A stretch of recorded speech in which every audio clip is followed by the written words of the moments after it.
Hello, everyone. It's Michael Jaco with Unleashing Intuition Secrets, joined once again by Leo Zagami, best-selling author, multiple books on the Confessions of Illuminati and also the rise and fall of a Frankish monster, where he focuses on Jeffrey Epstein and the most powerful Jewish sect in the world.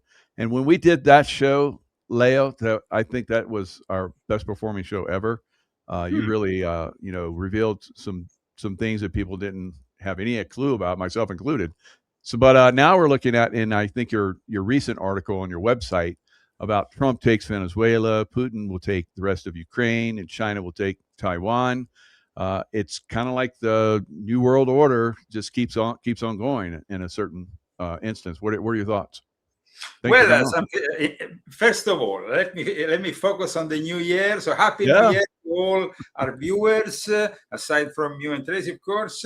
And we are here with a lot of news. The year is starting very fast, filled up with Bang. some astonishing events.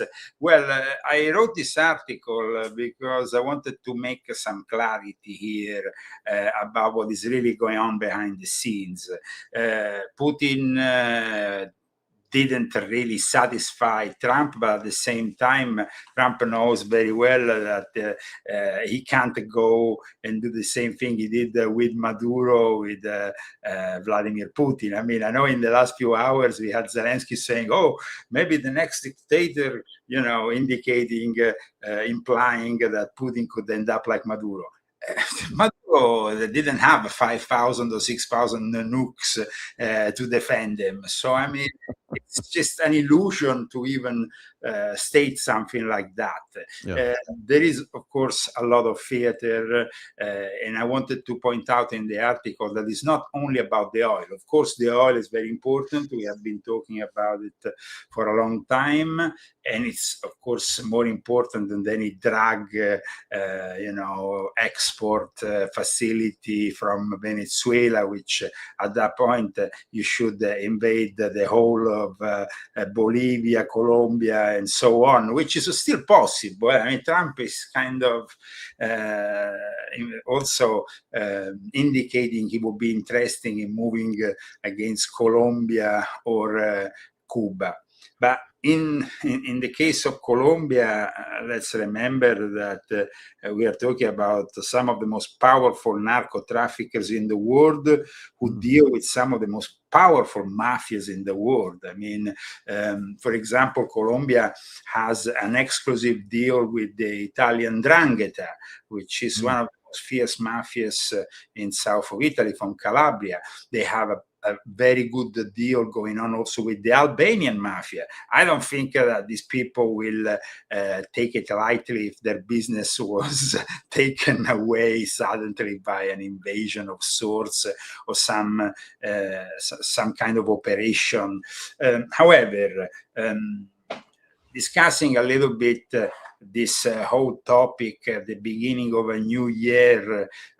As you know, I've been talking about the Sino-Russian world order for a long time now, since volume 7. I also talked about Taiwan as the next objective of this new world order. We can basically claim with absolute certainty at this point that the old world order, the one that was in place since the end of the Second World War, which was called New World Order at the time, is no longer new, of course. It's dead. There is something new which is unveiling. Oh, interesting. And so it was actually this was also stated in an article that was published on Russia Today. And it's a statement that was also made by the Slovakian Prime Minister Fico. And so it's about the end, I repeat, of the United States of America acting as sheriffs of the world, because, of course, now they are in competition with Russia, which has even more nukes than we have, and China, which is building more and more a nuclear arsenal. Now, when when I explained this in my books, I said that one of the great strategies behind the New World Order was, of course, Henry Kissinger. He was the guy who architected since the 50s the strategy of tension based on nuclear deterrence. So Taiwan, known also previously as Formosa Island, was and is, of course, historically linked with mainland China. But at that point, after Mao Zedong finished his long march, after the communists took control of the mainland, well, that was the moment in which Kissinger said to very directly to the Chinese, you don't have any nukes. We have them. We showed their potential in Japan. You could be next if you invade Taiwan. Now, we know that since then, that has created a balance, of course, in which certain nations recognize Taiwan, certain others don't recognize it, to not upset China. But the Sino-Russian world order now is in full motion. And Trump himself needs what is in Venezuela, which is not only oil. That is really only one of the, let's say, material interest. And it's part also, of course, of the Moro Doctrine, which we will have to discuss. But what is important, and is really not addressed by anybody at the moment, is the rare earth elements which are present on the border between Venezuela and Colombia, in a sort of no man's land ruled by guerrilla, mercenaries, and people who want to take from the Amazon, from one of the most important places for, of course, for nature and for the health of this planet. We have always said, that the Amazon forest is like the lung of this planet. And it's there that the rare earths are creating a lot of interest, and they're not really discussed in any way, shape, or form by the majority of media that prefers to focus instead on the oil. So there is lanthanum, cerium, neodymium, scandium, along with major reserves of lithium, titanium, and this is really what the major power players here, which is United States, China, and Russia, need to develop the next kind of economy, which is based on robotics, which is based on artificial intelligence, electric vehicles. And at the same time, let's not forget that there is a lot of these rare earth elements which are also used within the military industrial complex, because they are part of the new technology of war, which is developing very fast, and which will make obsolete the old technology. In a few years from now, we will have these robocops, these military soldiers, which are also robots. We will have, of course, technology, which is, like I said, is developing right now, but needs certain resources, and those resources can't be found easily. If you remember, one of the proposals, the main proposal from Zelensky, then accepting it, but then not really signing it, but Trump was really eager to make him, was about the rare earth in Ukraine. Yep. When there was that famous confrontation in the White House that made us finally realize that maybe things were changing, that maybe finally we will have an end to this of this war. The whole thing was about recovering our money, because one of the big disappointments here that might lead in the coming month to a fracturing of the MAGA movement, America first, is that the interest of America have to come first. And that is not happening at the moment.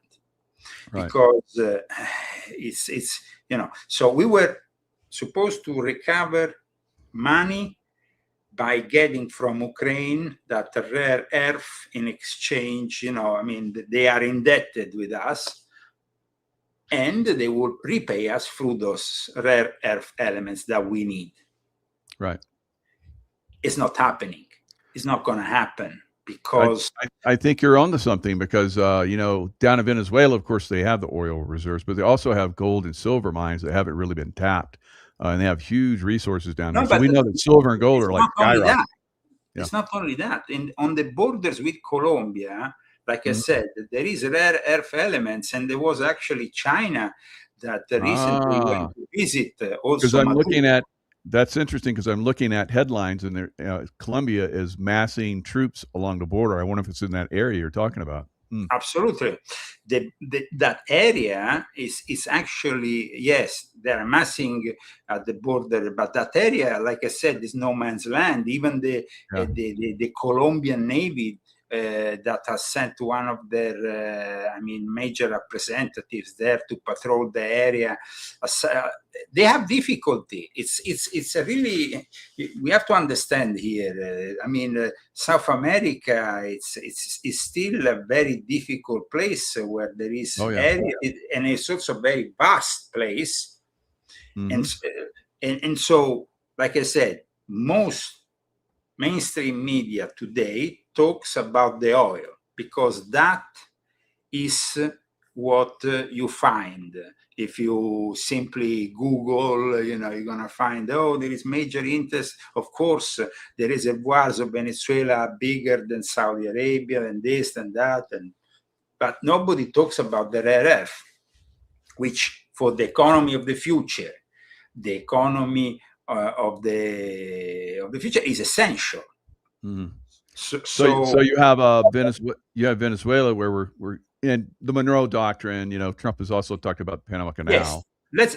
I was in a Panama Canal invasion. That was all about, basically, Noriega was like trying to strangle us from using the Panama Canal. So we came in and we built this, and we're going to take it back. So that happened. But in Ukraine, I totally understand. Yeah. No, but because the thing is this, they thought they could maybe achieve a deal. Yeah. At one point, Putin, even in Alaska, talked to Trump about the possibility of himself giving rare earth, because they have rare earth in Russia to the US. So, it seemed like things were kind of balancing up.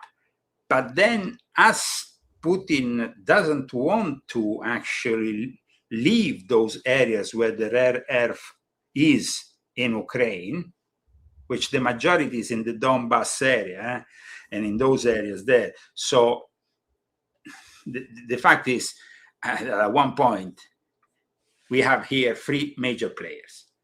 These three major players need, in their eyes, to build the economy of the future.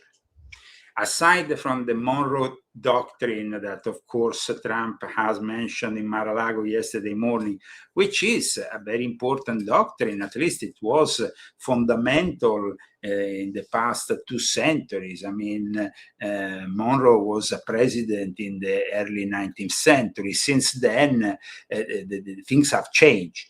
At the time, if you see the threats against the United States were moved from Spain, from Portugal, from countries, colonial powers, which were on the other side of the ocean, including Great Britain. Of course, we fought for the liberation of this country and the independence of this country against Great Britain. So the Monroe Doctrine was, we don't want to have any interference, not only in the United States of America, but also in the whole of Americas. So South and Central America are part of our, not a protectorate, formally speaking, but almost, let's say. And in the light of that, you also can remember Operation Condor. You remember Operation Condor? Operation Condor Yep. was this campaign that the CIA conducted with all the various banana republics, right-wing dictatorship of the southern cone of South America, which involved coup d'etats and so on. Things that today I don't believe they will be possible, because today is more difficult to hide the information also. You know, you have people simply with a phone in their pocket, which amplify what is happening on the ground. Now, let me tell you some anomalies, though, which I found in the last 24 hours since the operation conducted to arrest Maduro. We know that, of course, and everybody's talking about it, in Mar-a-Lago, Trump said he will be in charge. Rubio next to him, because he's naturally involved. Also, he has Cuban origins. He always hates all the communists. Rightly so, that's okay. I don't have anything against that. But there is a problem here. They said that the vice president, of course, will carry on. The woman vice president that will carry on this whole operation, in reality, is somebody that we find there since the time of Hugo Chavez. So she's a hardcore socialist. Yeah, she's a hardcore socialist. Not on board with that. Yeah. Delcy Rodriguez is a hardcore socialist, but also we have an information that has surfaced in the mainstream media. The CIA had a key element of Maduro's inner circle to make this possible. So who was this CIA asset? And is the CIA asset safe? Is the CIA assets somebody that could be bought maybe by a better offer coming from China or Russia once things get too heated? What kind of, when we think of assets, we have to think of people who can turn around very quickly. You know the score. I mean, it's about double, triple agents. Absolutely. Yeah, So people at the moment are focusing on that situation, on the fact that, of course, she went on TV bombastically claiming, we want back Nicolas Maduro, he's our president, give us back our president. Then we have China that has intervened. Then we have Russia that has intervened. Then we have Iran that has intervened. Of course, all the allies of the BRICS, including Lula in Brazil, everybody is against what Trump has done. Now, I agree that Maduro was a criminal of sorts, and he was basically a dictator who probably lost already an election and was there illegally. But the problem of conducting this operation is already visible in the mainstream news. Even you don't need to know. When China says, we're going to use this as a template to take over Taiwan in the last few hours. And this actually was said after I wrote my article, which and I was like, okay, so it seems pretty clear that, that what I wrote is correct. Yeah, Maduro was meeting with a Chinese delegate just before he was captured, yeah. Absolutely. But like I said, in the end, it's about a gangster kind of mentality on top of all this. So China, of course, says, bring back Maduro. They are all friends with Maduro. If you actually see that video, you're going to see that there is a dialogue between them. And at one point, Maduro says to the representative, oh, I remember you 20 years ago with the other Xi Jinping, with the other Chinese president. So, I mean, these are people from, that go back a long time.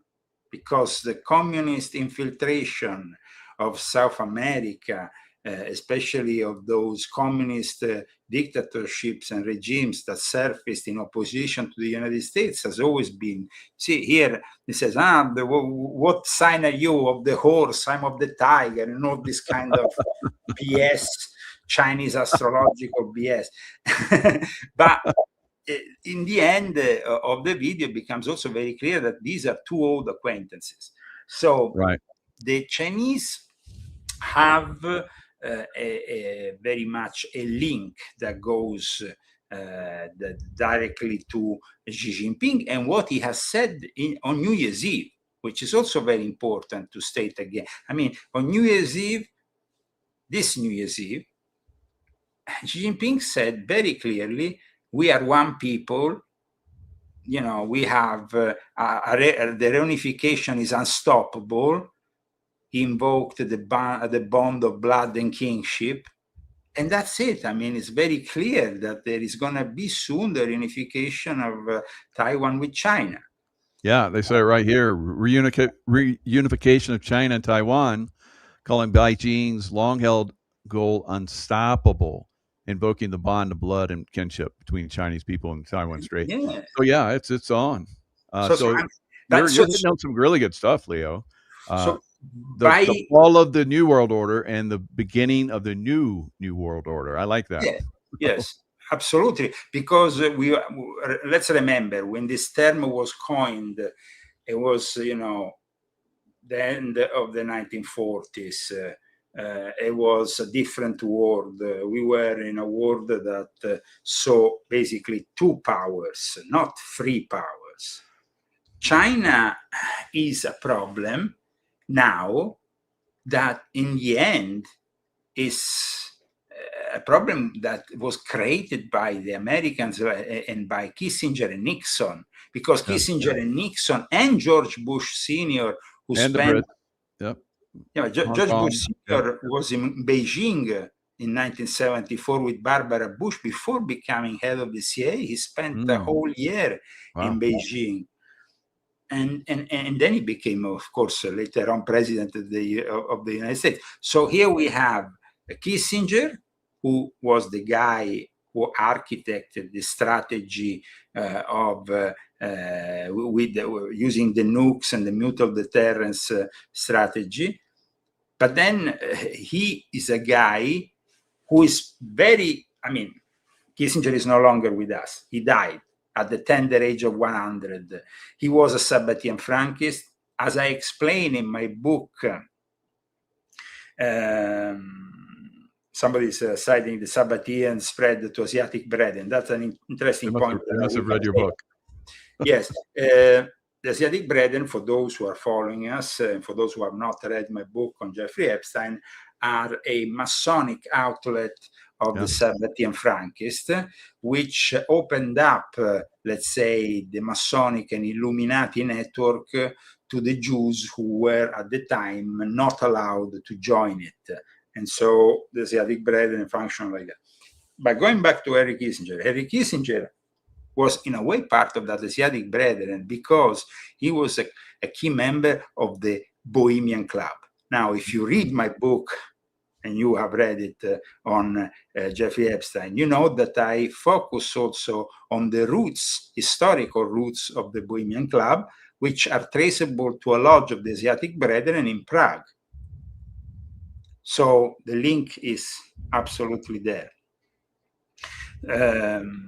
And that's why it's very important to understand Henry Kissinger was a key player of this world order. And he was a key player who Donald J. Trump, for some reason, seemed to have loved and held in high esteem. Now, I will never have held in high esteem Henry Kissinger. I think he was a despicable individual. I think that the guy had so many skeletons in the closet, probably from the whole Cold War, that, I mean, we know almost nothing about what Henry Kissinger really was. I can tell you a few things because I was a member of the Monte Carlo Lodge of the P2. And historically, this lodge built in Europe, next to Italy, in a very privileged environment, which is the Principality of Monaco, hold the names of the most exclusive members of what was known as the P2 Lodge, which was this highly influential lodge in Italy, which ruled basically Italy at one point. I know that for Freemasons here in America who have, a vision of Freemasonry which is mostly social, connected with, it's very innocent compared to Freemasonry in Europe and in particular in Italy. The Freemasonry here can be involved in certain things, but there is very few people at very high levels. The majority of lodges that you have here in America are the lodges that dedicate themselves to, I don't know, pancakes day with the families opening up the lodge, showing their strange rituals, and being involved in something that is more or less like a Rotary Club with an esoteric element attached. It's a social thing. The sheriff, the doctor, the lawyer, the this, the that, they come together, and I must say, in the majority of cases, very good people, patriots, and very honest people. Mm-hmm. So here's a question for you, and that kind of can swing us over to the Iran, narrative. It was either Venezuela or Iran that the cabal was going to target next. Your thoughts, please. So I think Iran is still there, because you have to understand. I mean, Pahlavi, I have written extensively about this topic. I have actually touched on this topic in my books also, because at the end of the Pahlavi empire, at the end of the Shah leaving Iran in those chaotic days, I think of January, what was it, 1978, it was the moment in which Khomeini was about to take power. The gold was brought out of Iran and it was given to the Vatican. So Iran was depraved and they took all the gold and brought it to the Vatican Bank. And they did it thanks to the Italian mafia and the P2 Lodge and those people connected with the state behind operations and so on. Now, Iran, yes, you're showing, of course, volume 10 of my confessions, which expands on this. It's very important. That's why I suggest people who are very much interested in knowing what is happening in Iran in reading this book, because it tells you also the history of Freemasonry in Iran, how stunning work. I spent, almost half my life in the Middle East, and I thought I was pretty well informed, but you blew it out of the water with this book, and it answered a lot of questions that I had, over time. So that was excellent work. We know that, Iran with time became also very close to Russia, but as a reaction to what went on in the early days of a revolution that shaped a country that is very different from how Iran used to be.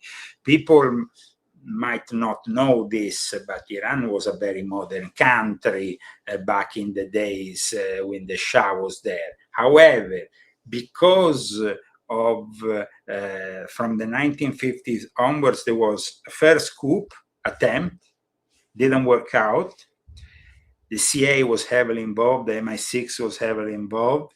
And in the end, the Iranians, there was this weird alliance in the 60s, 50s, 60s, and then, of course, it manifested in the 70s, this weird alliance of Islamo-communist, a little bit like Mamdani, now, who is a Shia, in fact, Muslim mayor of New York.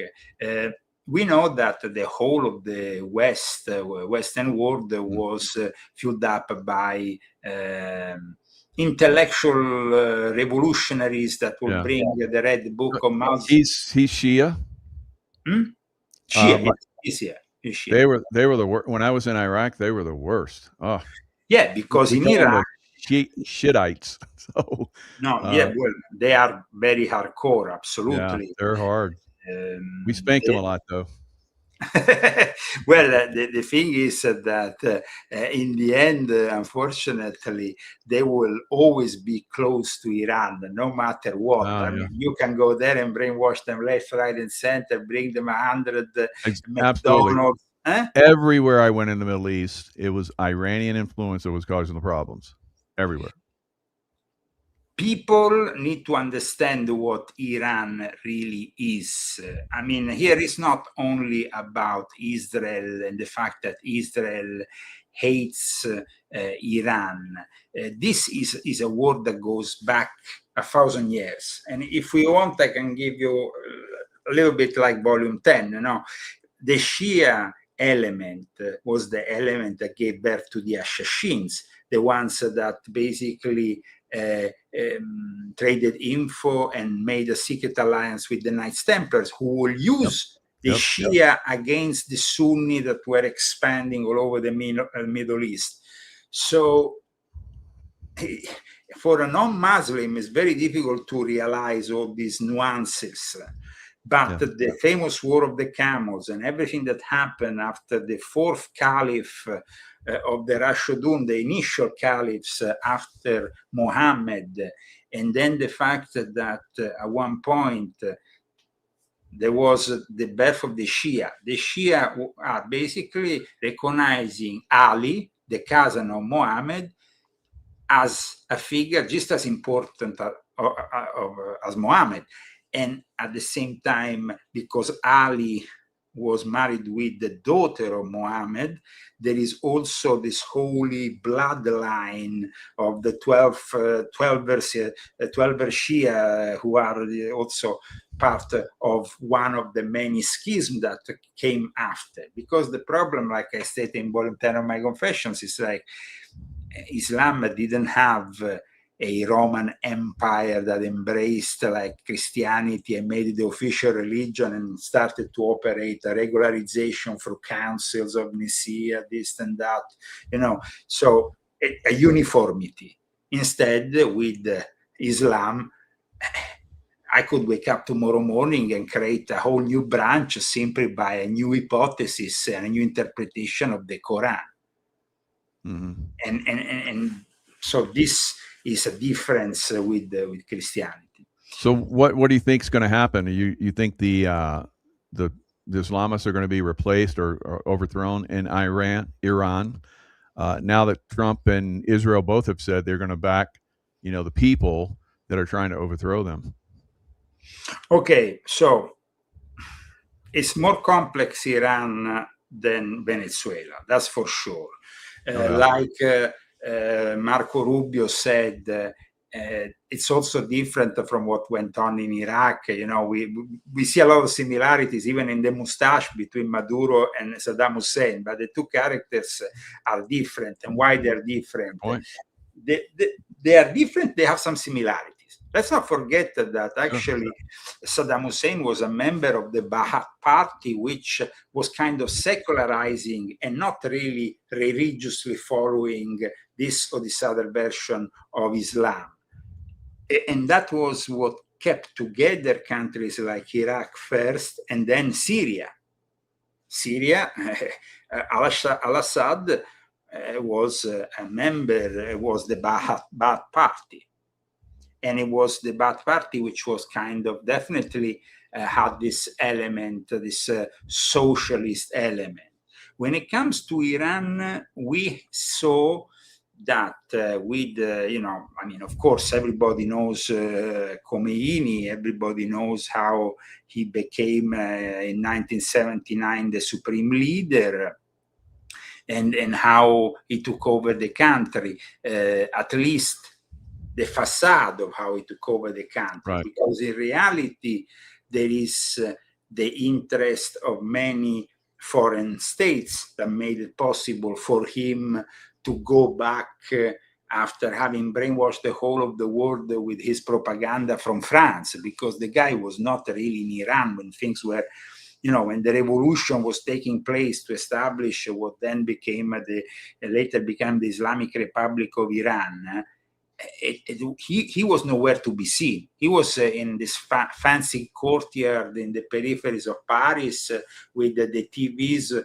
I was a kid at the time, but I remember very clearly because we got brainwashed even in Italy. Every evening we will have, today Khomeini said this, today Khomeini said that. And this guy was talking like, he will be the next greatest thing. Right. Yeah, and they were presenting him like that. Now, we know that Freemasonry and French Freemasonry is a form of Freemasonry very much involved in politics. On the contrary of English Freemasonry, that at least officially doesn't take care of politics and religion.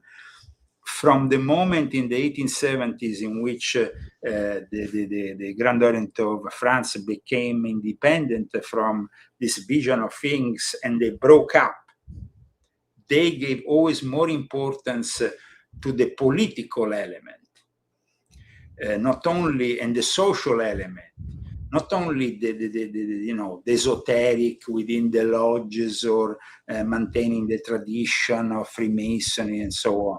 It was about more than that.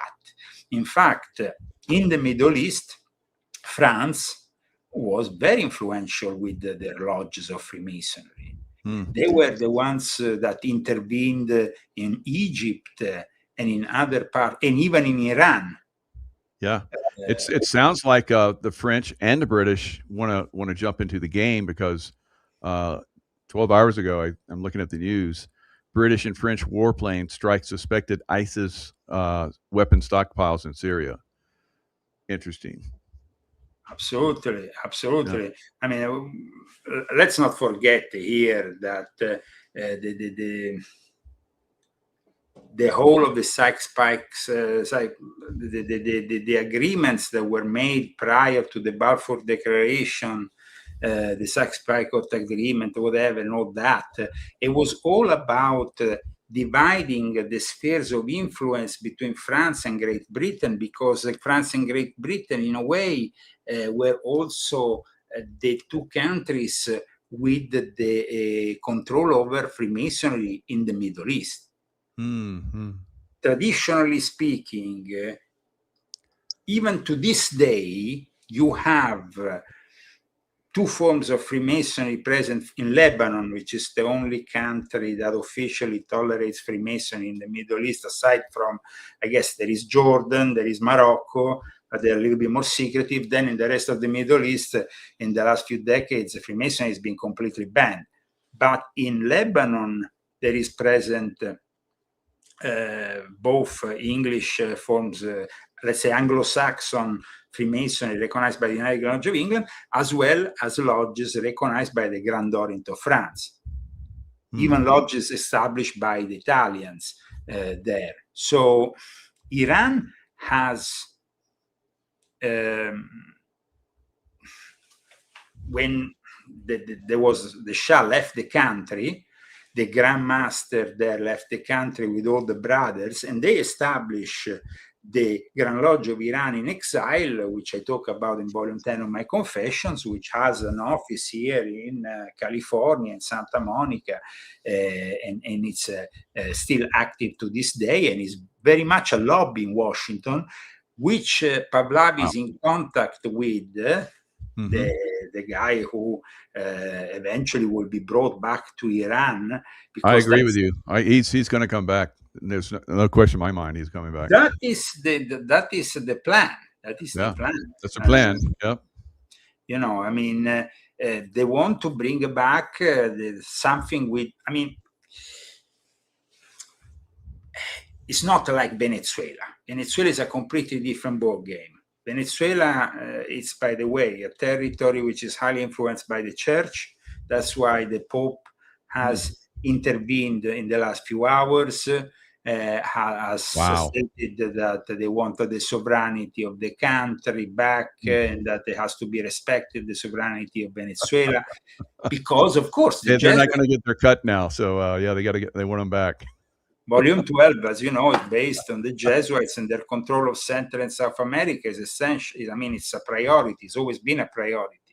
The Jesuits were founded in Spain, and they moved along with the Spanish and Portuguese empires in colonizing countries, even as far as Japan, or in the, they went to at least attempt something. Their base was in Goa, in northern India, which was a Portuguese base. So they moved along with the Spaniards and with the Portuguese. And the Central and South America is Spanish and Portuguese. I mean, that is a reality. It's an historic reality. It's not a conspiracy theory. And today, if you go in South America, I mean, you see the legacy of the Jesuits is everywhere. And so Chavez was very much protected by the previous Pope. Chavez was probably in the end poisoned. Yeah, I think so.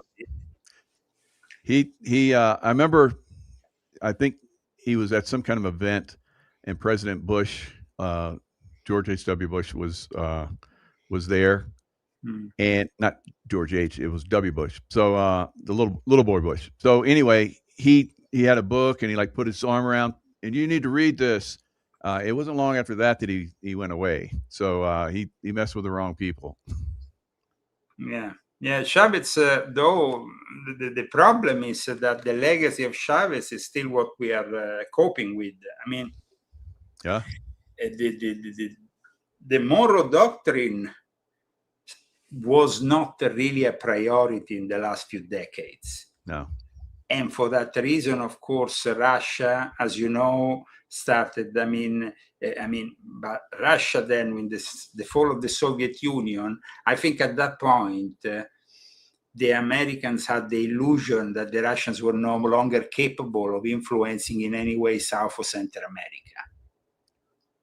Because, you were involved yourself as a military at the time. It was all because of guerrilla groups that were founded by the Soviet Union. I mean, they were the big players at the time. Today, the big players are China. China is the one that literally goes and buys. They don't finance guerrilla groups. They simply buy places. They buy ports and say, this is our port. Yeah. We bring our ships, and this is our goods. And that is, of course, then there is still Russia involved. And in fact, Russia, let's not forget that Russia was the one that a few weeks ago was said to have sent at least 100 soldiers, specialists, alongside with an important officer. So, but like I stated in my article, and of course people can go and check it on realzagami.com, China and Russia will probably not do anything against Trump simply because now it's convenient for them, because they have an excuse to now follow up on their own projects. I mean, they don't want to go and defend Maduro and Venezuela. They don't care about, they care about, Russia cares about Ukraine, which historically is linked to them. And China cares about Taiwan. Yeah. And Taiwan has also another key role in the technology of the future because of the microprocessors, because of the fact that they have really a very important role in the development of the key components for modern technology. Yeah, everything, yeah. So that's what we're seeing now. We're seeing kind of like these trade groups that are starting to formulate now, China, America, and Russia. So it's a race to see who's going to be able to, America going to, and Israel going to, okay, Israel wants Iran wants Iran to go back to the Shah, which was for them a better way. If they bring back Freemasonry to Iran, in a way, they have a better way of dialogue, of working together, of making business, and so on. However, However, I don't know if a strong Iran with the return of the Pahlavi would be for Israel a completely positive thing. Because let's not forget that the Pahlavi dynasty was not always, siding with Israel. And the Pahlavi dynasty, of course, is historically much older than Israel was born quite recently. Here we are talking about a country with thousands of years of history. That's why you can't simply bring back any person there. They want to bring back the Pahlavi guy who is the son of the last Shah, even if he doesn't have any experience, because he never had the experience of his father of actually ruling Iran. He will be brought back there. They will be as a figure. He's going to be a figurehead, yeah. Of a situation, though, that will be highly controlled by America. But the problem is that at the moment, Abraham Accords. So the Abraham Accords of trading, and I'm looking at it right now. It's UAE, Bahrain, Morocco, Sudan, and Kazakhstan join in and trade. So they want to expand that, and I bet that Iran will be part of that. Iran could be part, but there is a problem here, though. In the because it was 1979, 1978 was the moment in which you have a lot of tension. In the past decades before the revolution, there was this merging of leftist forces and the Shia clerics. The Shia clerics like Khomeini were raised basically in the holy city there where is buried Ali, what is called Najaf, there in Iraq. You know Iraq better than me, so you know the holy city where Ali is buried. So there is this connection, and there was this mix that took place, which is really very weird, because we have elements of socialism and elements of Marxism along with the Islamic elements, and the belief that the Sharia has to be respected in toto, and has to have also a police that controls the ladies that wear the scarf at the right measure, and all that in a very obsessive way. I think that, of course, the fact that this so-called new insurrections or possible potential revolution for a return of the Shah, it's no coincidence that this protest started after Netanyahu went to Mar-a-Lago. I mean, it would be stupid to think otherwise, that there is no involvement of the Mossad. The Mossad must have a direct involvement in this protest. Oh yeah, CIA and Mossad, yeah. And the protests are growing. Trump is threatening to intervene. And now people will say, what do you expect, Leo, for 2026?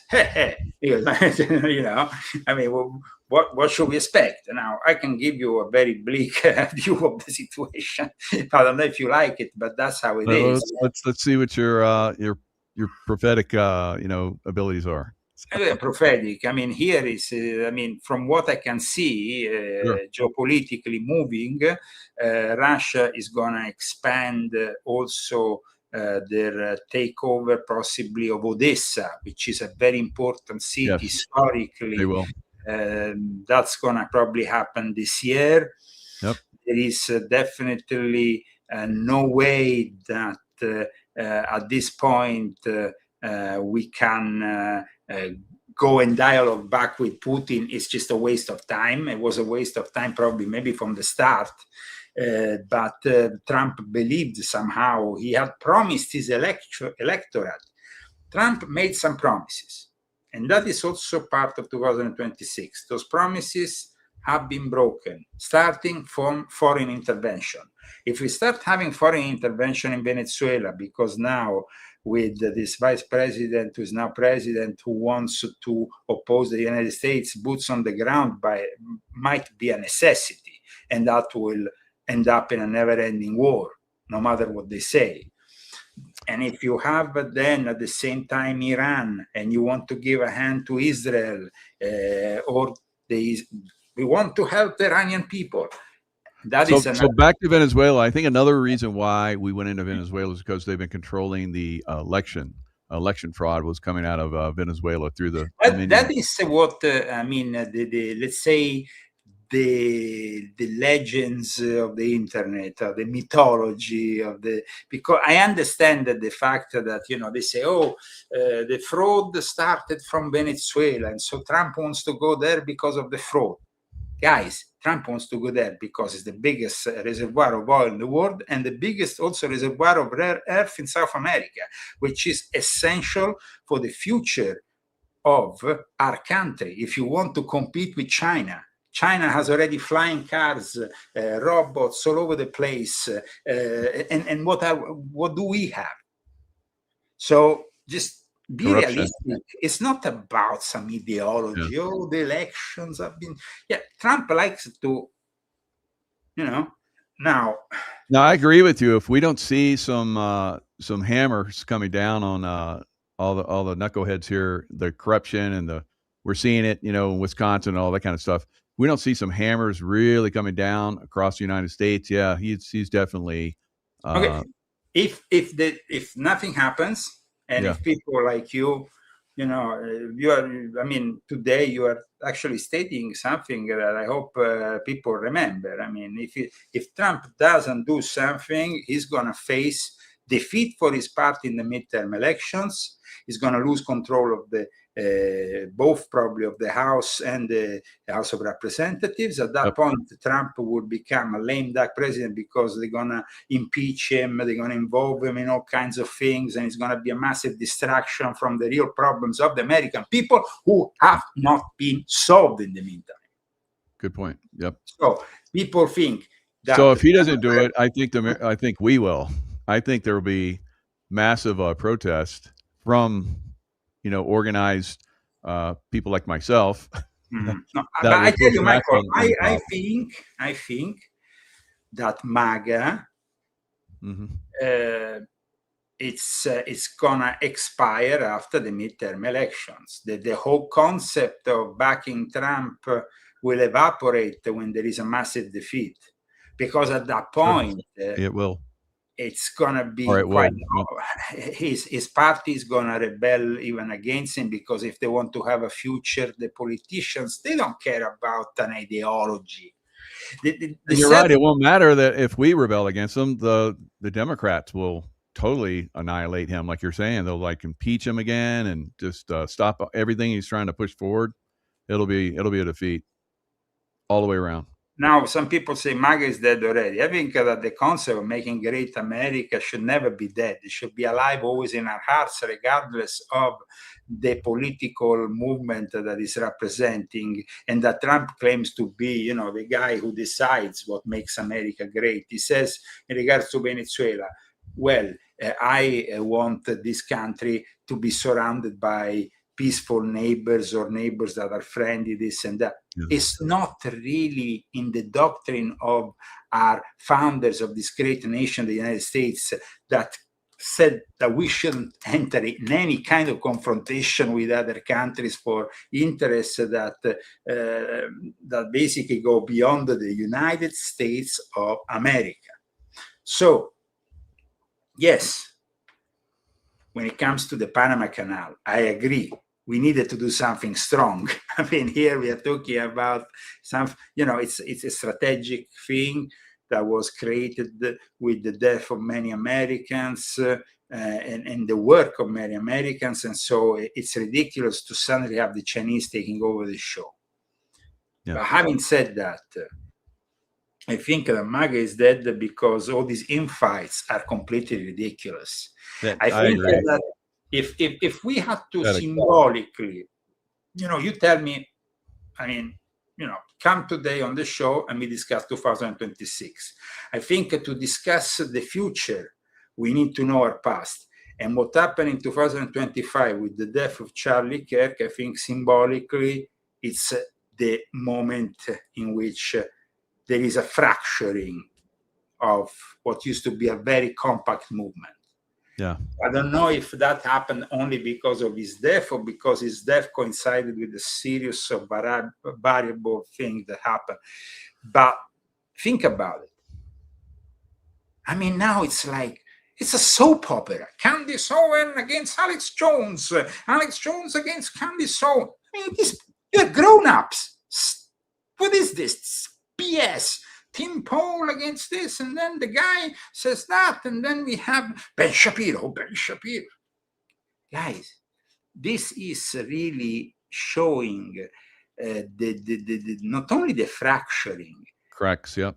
but it's showing really that, of course, we all knew that Trump had put together many different elements together, and we were very, very eager to make America great again in the way that Trump promised. But if you promise things and you don't deliver them,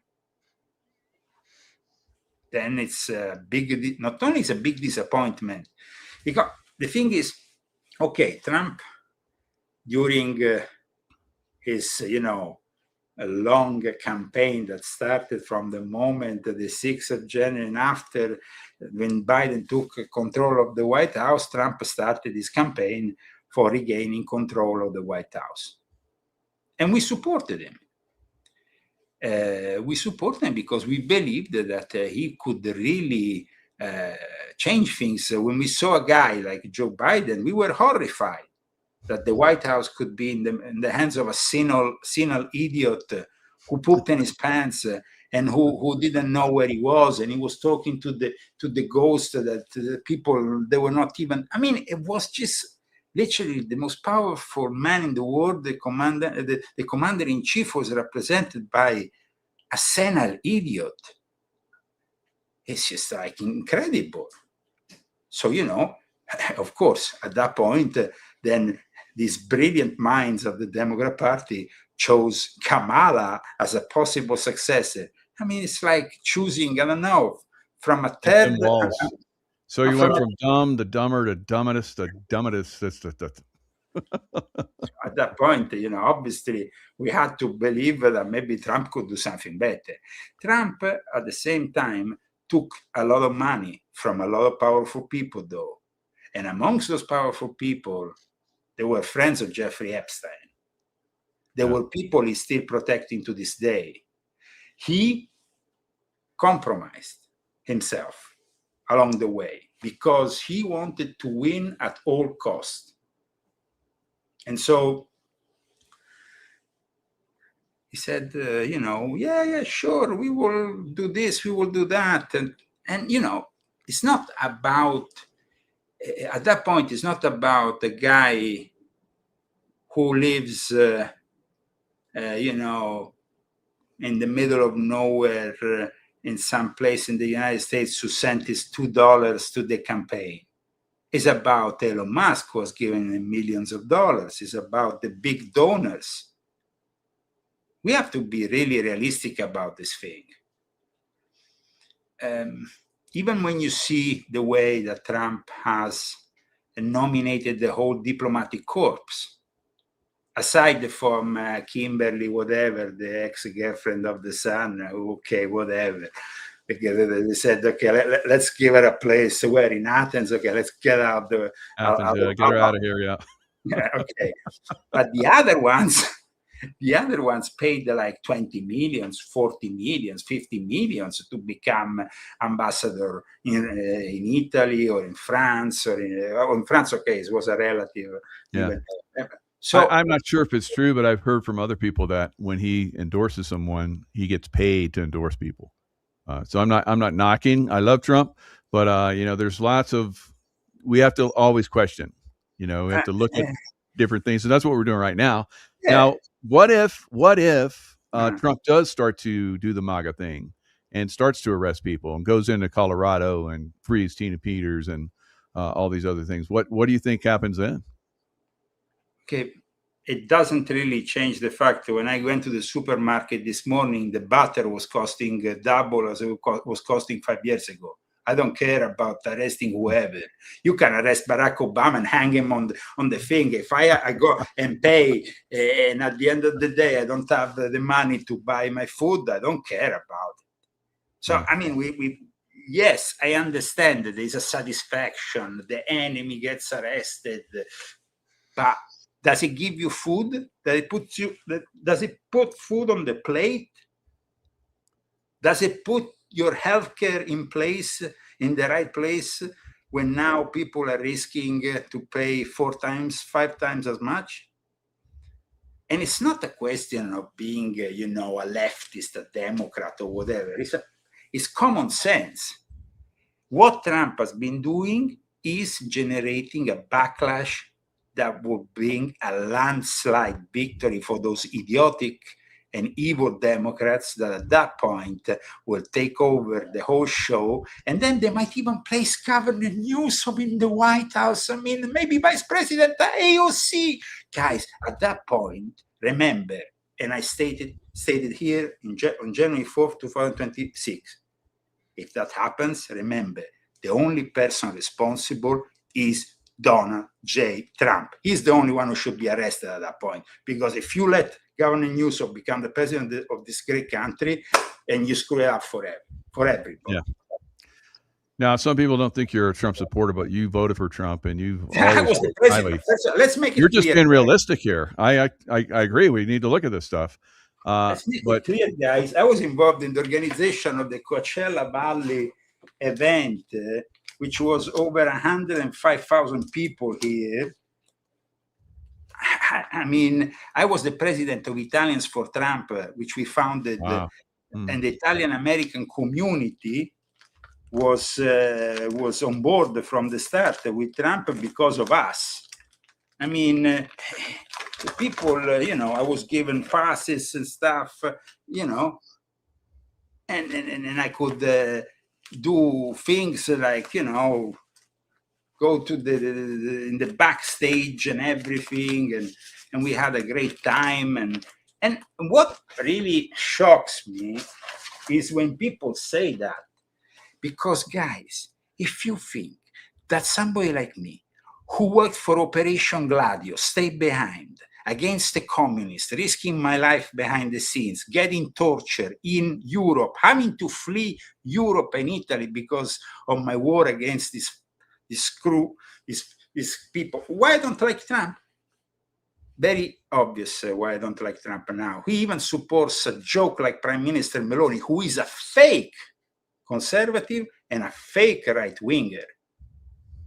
You want to change something in Europe. Trump says he wanted to change, there is censorship in Europe. And then I wrote a letter to the ambassador in Rome.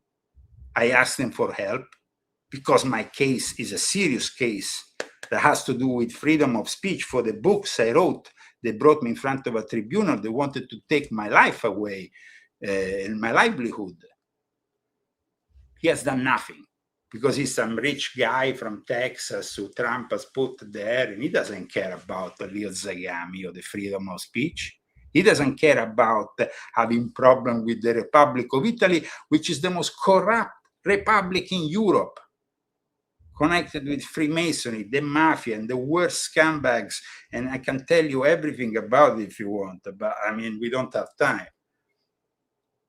The weapons that go to the Middle East pass through Gioia Tauro. Gioia Tauro is in Calabria. It's the 'Ndrangheta mafia, together with the CIA and others, that then gets the weapons there. And sometimes we have also intervention by the Chinese intelligence. Yeah. So, I did a show yesterday morning, and I saw on the show Chinese intelligence basically taking pictures of my guest, and he pointed it out, of course, that and he was in Italy doing the show, and so there is definitely Chinese influence there. Who was a guest on your show? Wano Saban. Okay, and he was in Italy, yeah? He'd been in Italy probably for about maybe 5-7 days, maybe about a week. I did a couple shows with him while he was in Italy. But yeah, the one yesterday morning. Well, it's He not was a at, surprise. Not a surprise. I mean, yeah, Chinese intelligence is all over the place. In Italy, yeah, they even have police bases that torture Chinese that go out of place.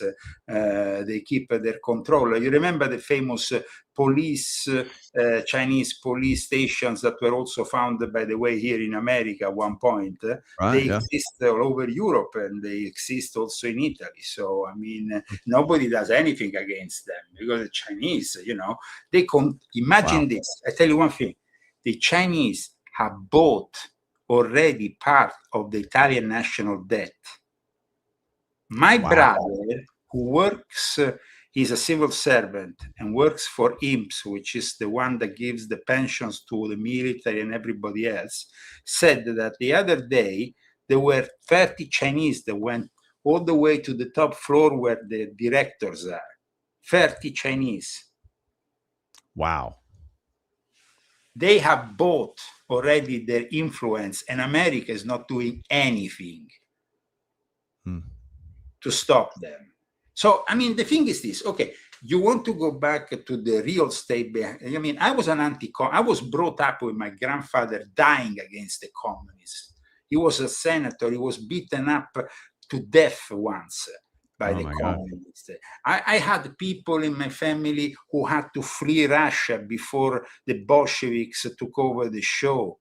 I mean, I have direct involvement with this whole scenario, and it's not because I simply go on the internet and I dislike the left. I hate the left.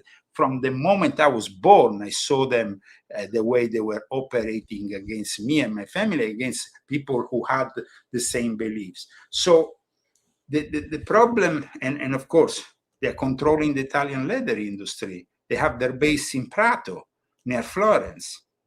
The Chinese triads, in reality, depend from Chinese Freemasonry, the Hung Ha. And the Hong men, they have 6 million adherents around the world, and they control. People think that this, why do the Chinese have all the dry cleaners? And they think it's a coincidence. They don't, why? They have all the dry cleaners. You know how it works? Let me tell you how it works. The Chinese Communist Party and the Xing Party, which is the party of the Freemasons of China, organizes a meeting with thousands of Chinese families from a specific part, maybe of China or various parts of China, and then says, okay, this is the plan, this is the business, these are the countries in the world, go and do it, and take over their show. And that's what they do. This is the money to buy the activities. Now you own all the dry cleaners in the world.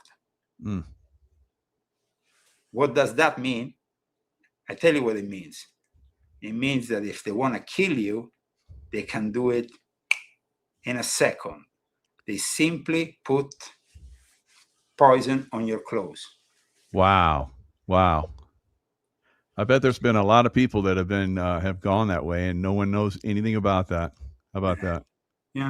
So I always try to have a good relationship with my Chinese dry cleaners. But in any case, it's true. I mean, the people, they just here in California, we have one of the most important historical lodges of Chinese Freemasonry.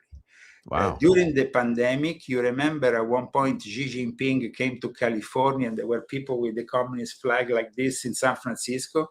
You remember that? Yeah.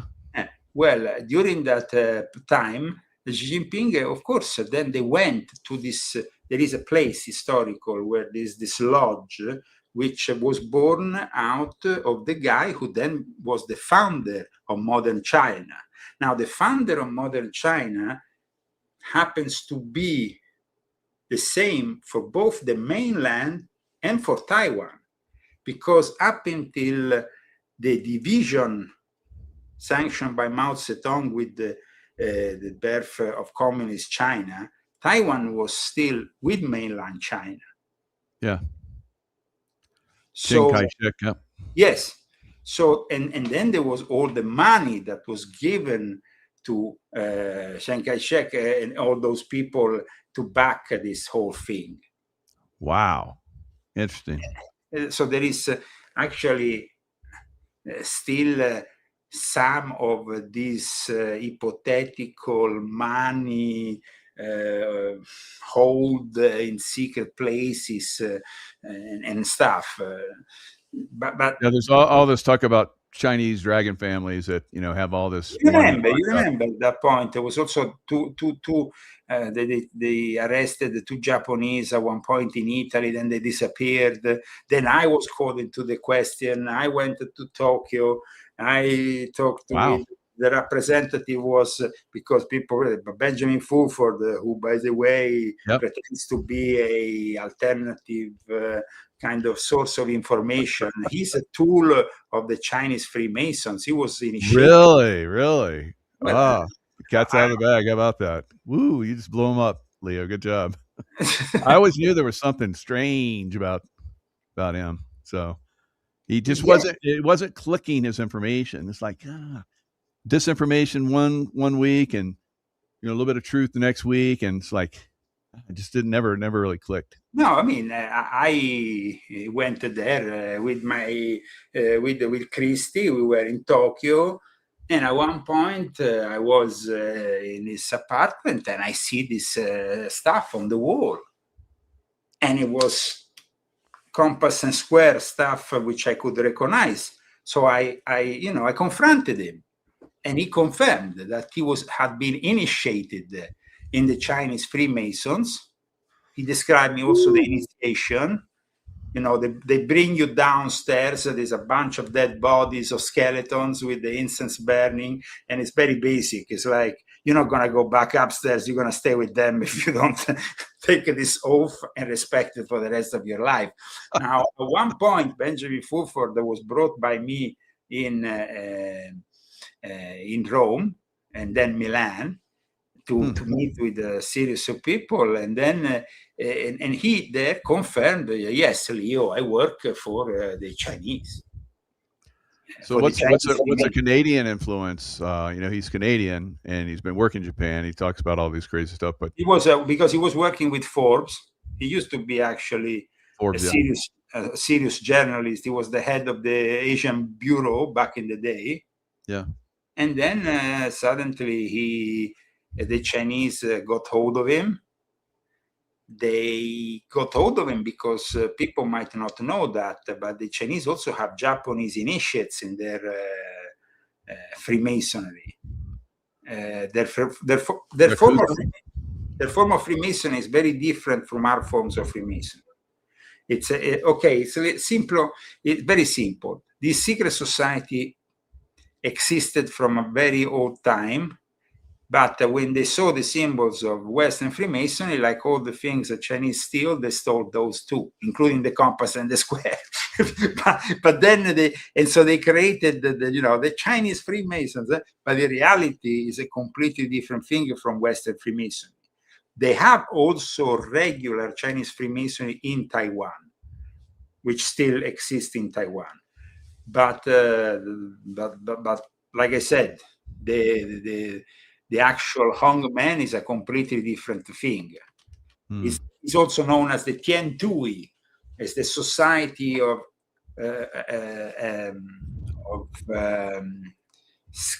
and Sky is known. It's a very complex history that goes back also to the beginning of martial arts and the way they were spread by the Shaolin monks. And then, so let's say that the Chinese Freemasonry is also connected with the spread of Chinese martial arts, Wing Chun, and what we commonly refer to as Kung Fu and all the rest. Yeah, I studied that very deeply for a while. Now, well, that's a very good. When you get butter, what kind of butter do you get? I just have to go off topic because you're obviously an Italian and you know cooking. Well, I simply tend to get organic if I can, because I like.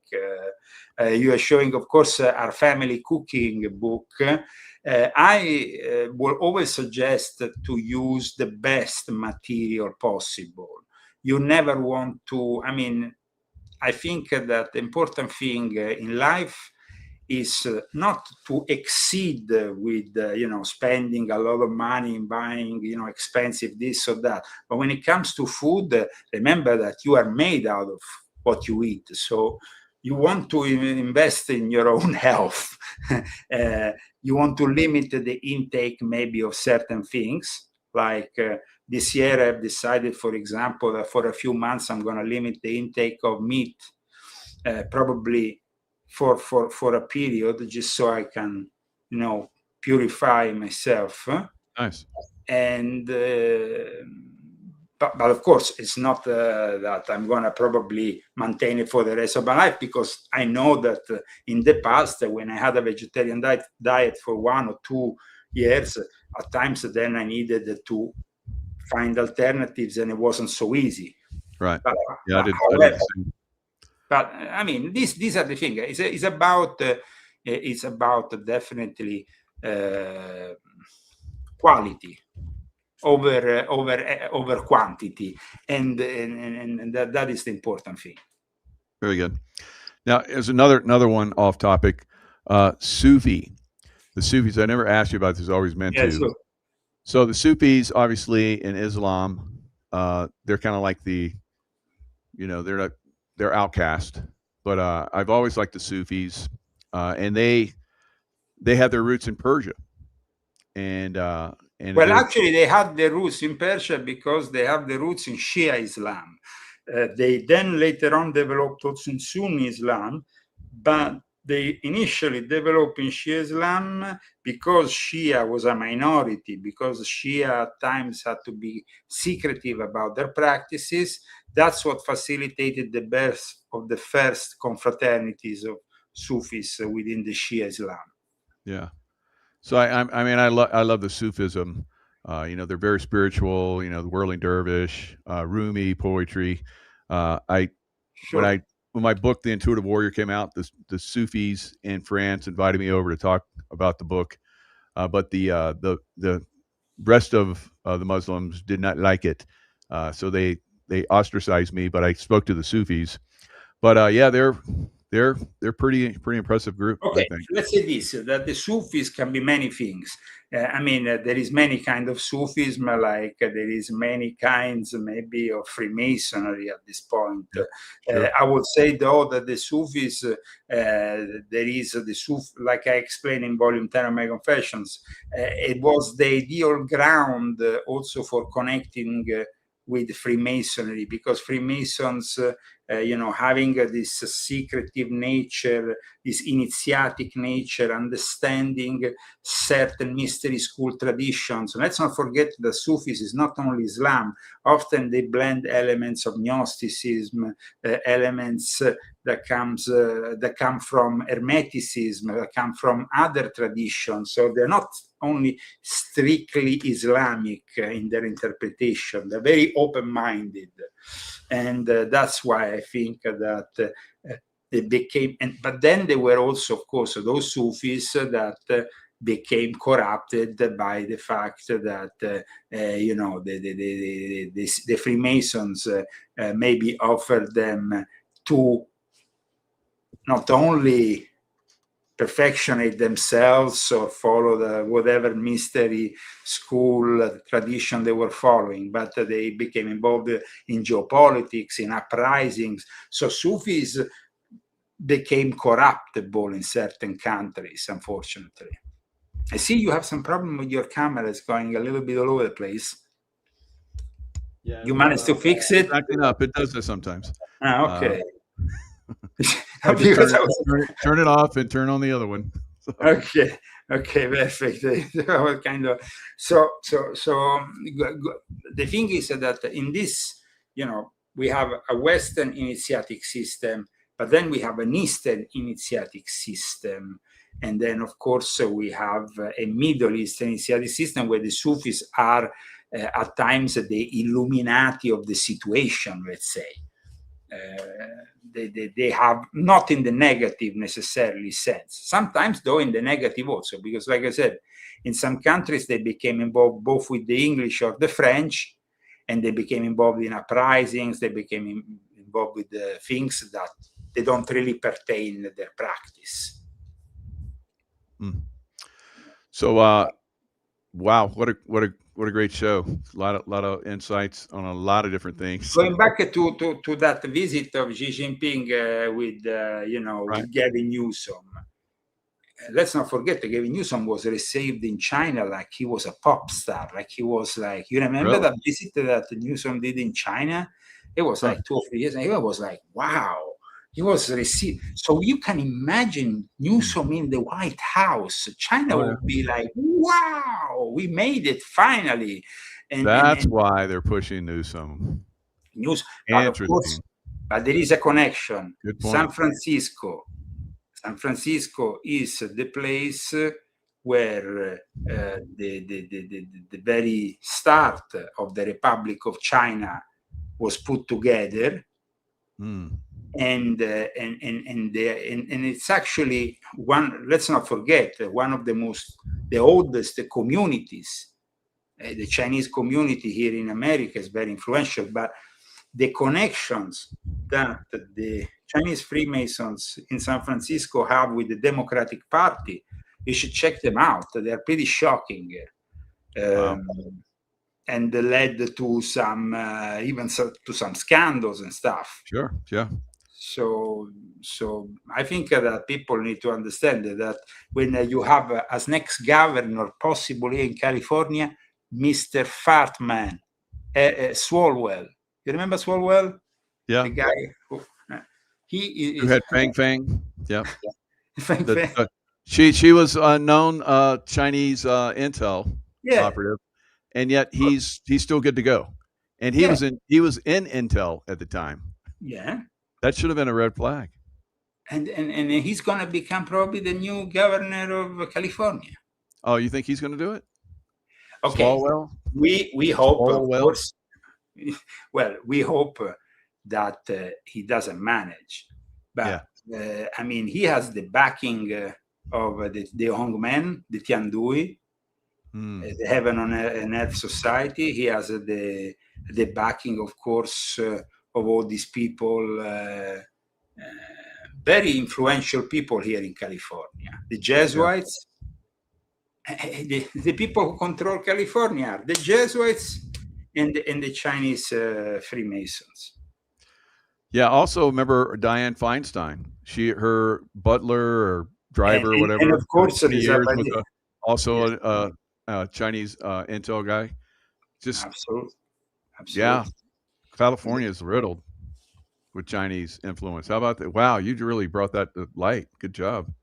And I mean, there is actually, there was this guy. Let me see if I can remember the name. It was a Chinese mafia guy who then at one point, he's involved with the Democratic Party at very high level. Raymond Shrimp Boy Cho. Have you ever heard of him? Okay, Raymond Shrimp Boy Cho, at one point he went and did also these documentaries and things like he had redeemed himself. He was clean. This guy is one of the worst thugs of the Chinese mafia and the Chinese Freemasons. He's an Hong Kong born, convicted felon who led San Francisco Chinatown and controlled it in a way like no other. He was the dragon head of the Chigun Tung, which was the maximum expression of the Tiandui there. And then him, Raymond Shrimp Boy Chow, was connected to this, let's see if I can find, to this Democratic guy. Let me see if I can find. This is I show you on your, you can put them on the thing, because these are friends of Nancy Pelosi. I mean, this is the kind of guys, you know. Shrimp Boy. Shrimp Boy, very, very powerful guy. And in fact, watch here. Cho, along with 20 other defendants, former California State Senator Leland Yee, this guy, Democrat guy. Wow.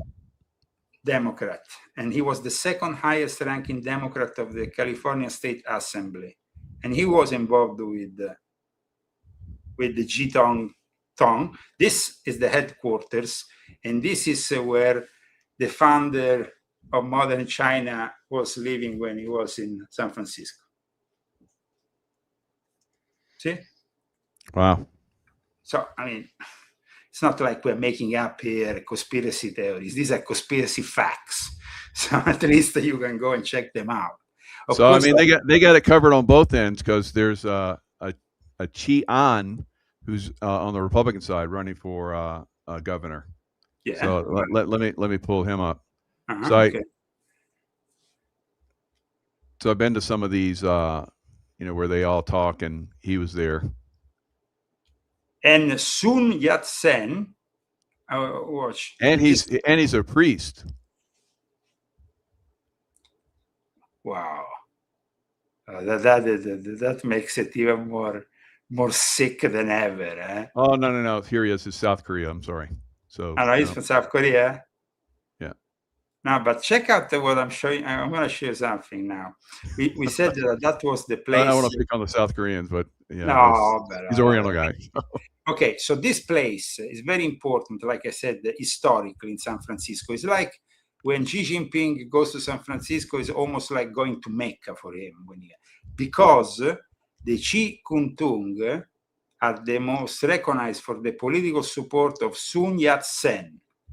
And Sun Yat-sen is the Chinese physician, revolutionary statesman, and political philosopher who founded the Republic of China. And his first political party, the Kuomintang, that then was preceded, of course, the Long March of Mao Zedong. And he was, here we're talking about the history. You understand, it's quite incredible that the history of China passed through California and San Francisco. That's crazy. No wonder there's such influence, Chinese influence. Wow.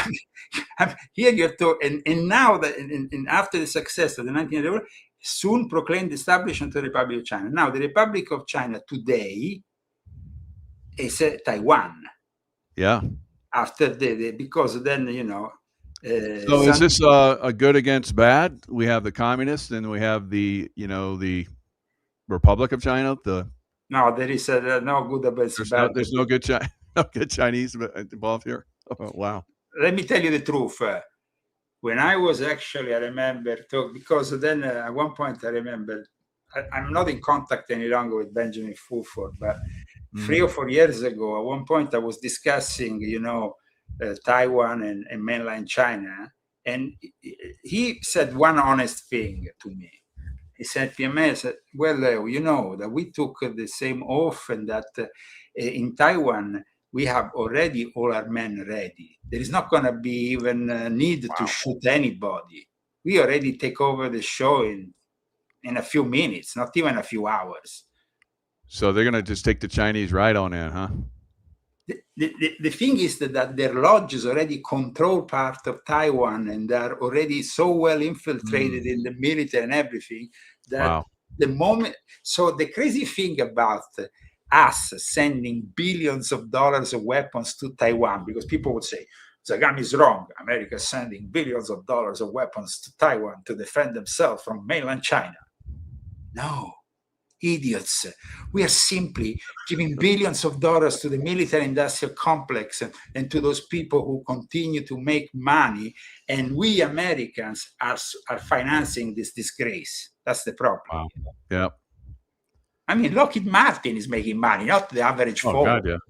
Yep. No? So I mean... Wow, you blew it all up again, Leo. So it's, God, the Chinese influence around the world, and especially in California, and pushing their peeps, Gavin Newsom, into the White House. Boy, you're right. They would be like jumping up and down. They'll own America then. They would be like most happy, because I repeat, if you simply want an experience of Gavin Newsom in China, you go and find it probably on YouTube, Gavin Newsom in China.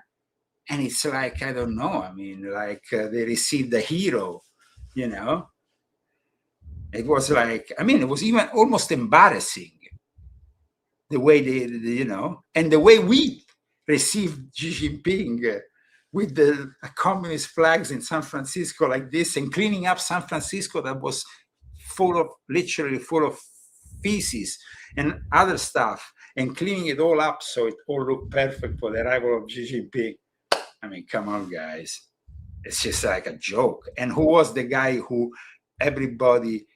made all this possible? It was the Sabbatean Frankist, Henry Kissinger, which I explain in my book on Jeffrey Epstein, was excommunicated by Rabbi Antelman. Actually, I have a photo of the excommunication of Henry Kissinger in my book, which I can show you. This was the Rabbinical Council that excommunicated Henry Kissinger.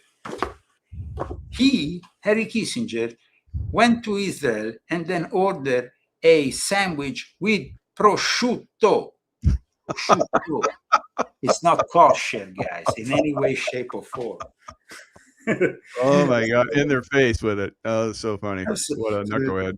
So, and you know, the Rothschilds, or the Sabbatean Frankists, own 20% of the Chinese National Bank.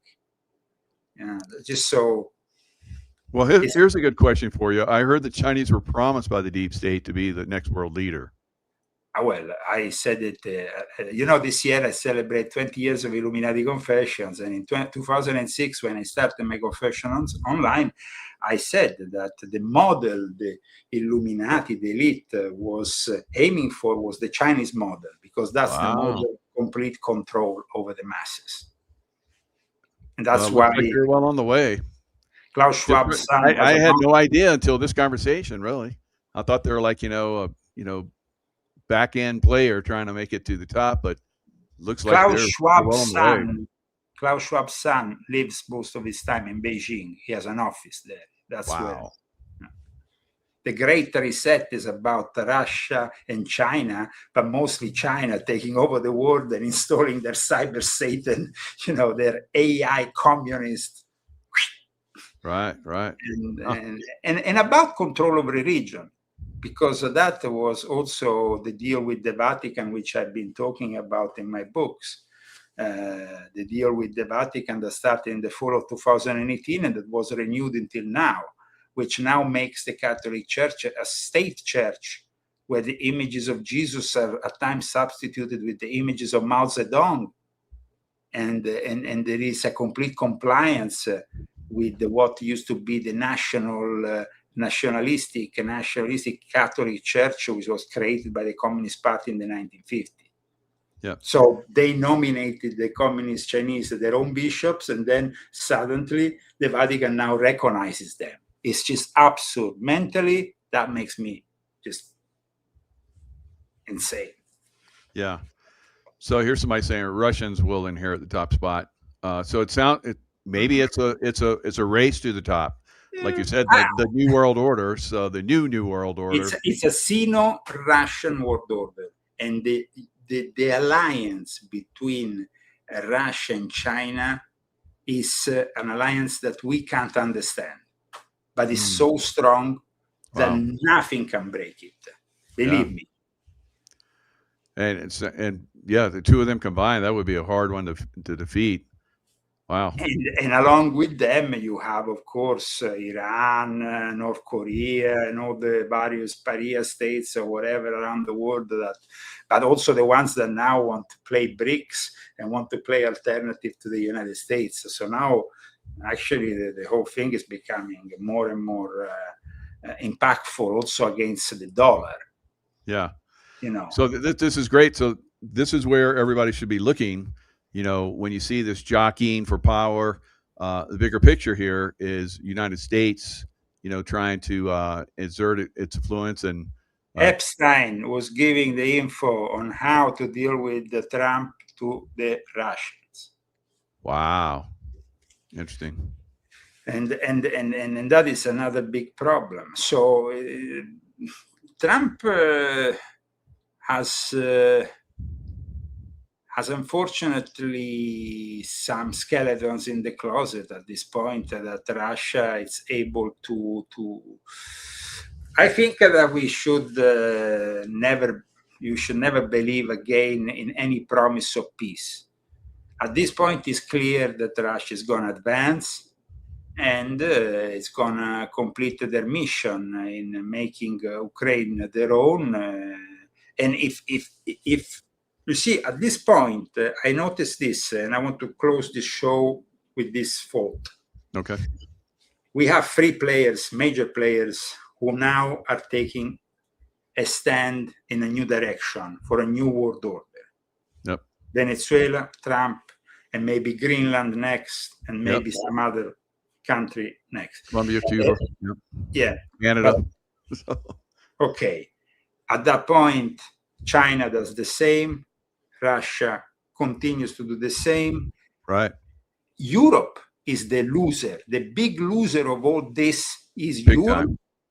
And of course, Great Britain, which is starting to, they still have, of course, the backing of the Commonwealth, this big organization of the former empire. That City of London, yeah. But a lot of those countries are starting to jump on board with China, the new Silk Road. And so it's eroding slowly, that influence is eroding. And in fact, yes, it's true that the main reason is Prince Andrew to become now Andrew Mountbatten Windsor and no longer Prince is Epstein. But in reality, he was also facing an even bigger scandal because of his deals with the Chinese. Wow, how about that? And that was surfacing in the last few months before he gave up on the title. There was a lot of pressure because that is another. Let's not forget that Hong Kong was British and then given back to, and that was a very big. And Queen Victoria making the Chinese, the Boer Wars or wherever, making them, buy opium with silver, taking their silver. So it's a silver thing again. I think, who controls the most silver going forward is going to be very, very in the right spot too. But so China and Russia want to take stop their silver shipments. Russia stopped their silver shipments. Yeah. They are building a nuclear site on the moon for that. They don't care about anymore the silver here on Earth. For real. They're you're right. Yeah. China and Russia are gonna colonize the moon before America, unfortunately. And they are taking, the silver that you mentioned here on Earth. In the end, this is a small planet with small, limited resources. There is a lot of other resources in space. Yeah. And that's why they want to build this nuclear reactor on the moon soon. Wow. So you go harvest all that stuff and there's all kinds of stuff out in the somebody says, don't be naive. Europe will win. Listen, guys, trust me. There is no longer going to be a European Pope. And that is a sign of the times, simply because Europe is really irrelevant. Germany was relevant for the last few decades simply because Angela Merkel made a deal taking the fossil fuels from Russia and being able to still carry on the big factories. But now Germany is in full decline. And once you have the decline of Germany, the rest of Europe is going down. And it's very cheap to buy, and China is arriving and buying. So it's I think that it's pretty clear that Europe is the place that will be squeezed out of these 3 big players, and then of course America, China, and Russia can decide what to do with this continent and what is left over of this continent. Let's not forget that this continent now is suffering a mass influx of Islamic, people that are transforming the very essence of Europe. And because they're not making any more children, there is no new children in Italy. There's no new children in Germany. So that's why they brought in all the illegal aliens, keep the population up. The only ones making children are those. Yeah. So I think that people need to know that the great loser here is Europe, but don't think that, of course, the Illuminati and the elite is not present in Europe. That is their birthplace. But I can tell you from my personal experience, I know how it is. Every single aristocrat or person who is investing money today has invested in China, has invested away from Europe. So they don't care anymore, really, about the inevitable decline of it. So for 2026, we will see more European decline, more expansion of the war in Ukraine, and probably this war, if it starts with boots on the ground in Venezuela, will become the biggest problem for the future of MAGA, or what is left of it. And of course, this year will be also the year in which, with the midterm elections, there will be sanction, maybe the end of this whole movement, the way we knew it. Could be. Yep. We'll have to keep an eye Sorry, on it. I wasn't so positive about our future, but I had to be realistic. Yeah, you do, and that sometimes that wakes people up and pushes it in the direction it needs to go. So, don't always have your eyes on a certain direction. You have to look big picture. Be observant of everything that's going on, and maybe you can switch what's coming down the road, like we're talking about.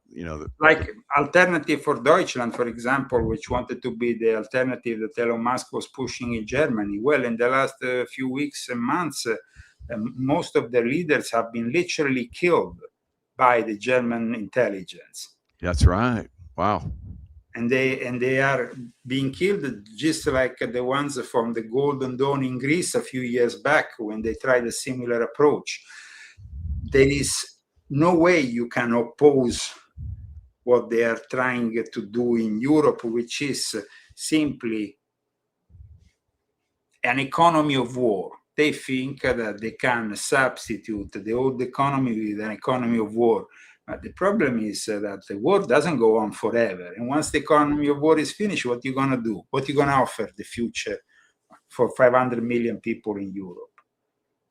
So we are much better off here on this side of the world for the moment, though we have our own problems. And our own problems started to resemble the problems of Europe and Great Britain with the first Islamic mayor in New York, which I think is the first of a long series of Islamic mayors.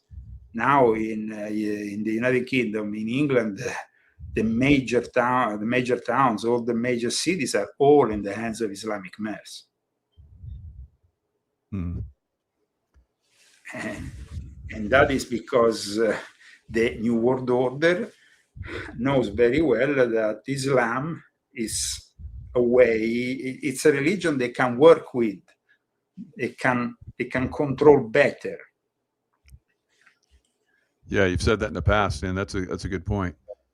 So yeah, there's probably going to be a continual push for Islam throughout the world. Here in America, they're pushing Islam in here really big.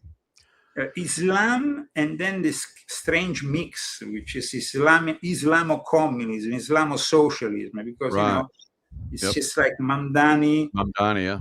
And that is really what it's all about. But then Somalians and so it's crazy.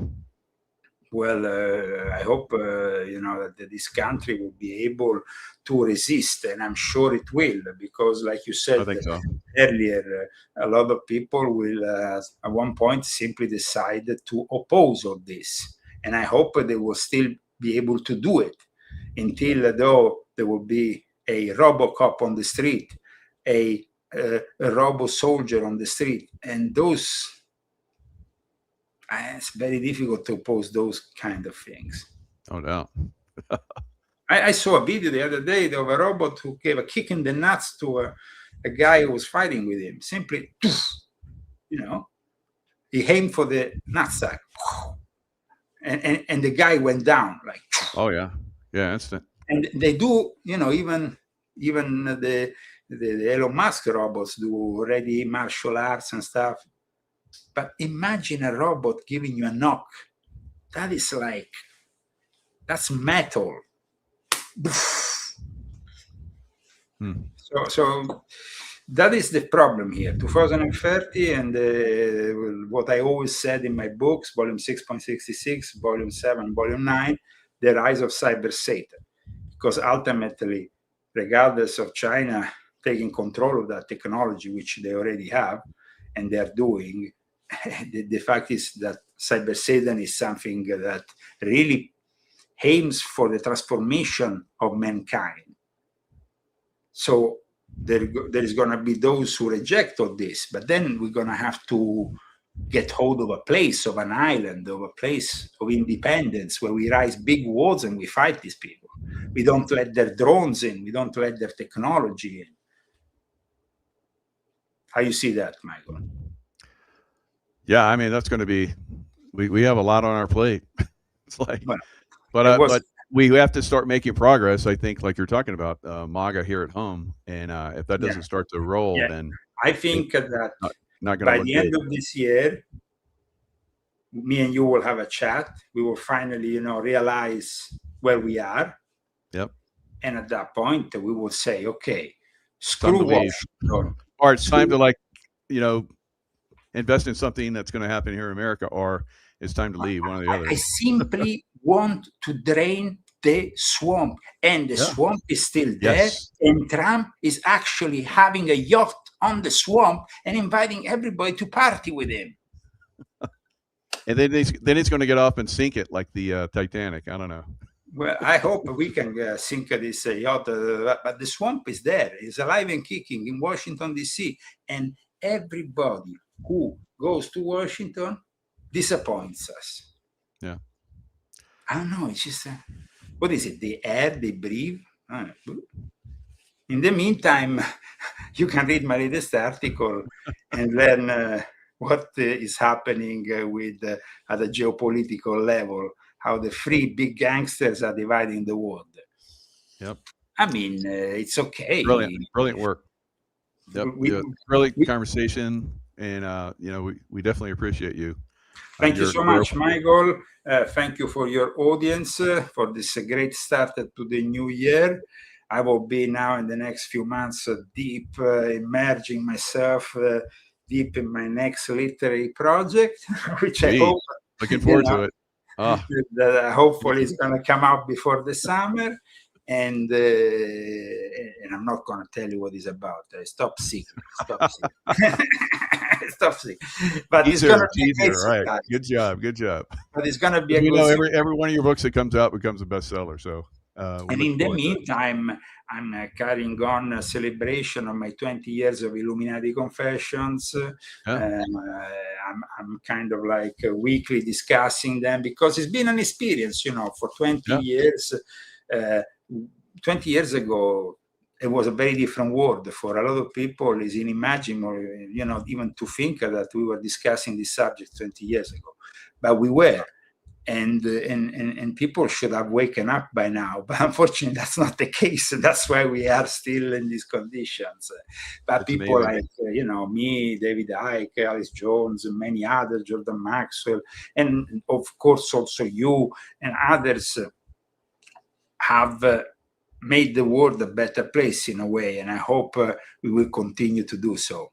So thank you so much, and God bless America and the rest of the world. God bless. Take care. Take care.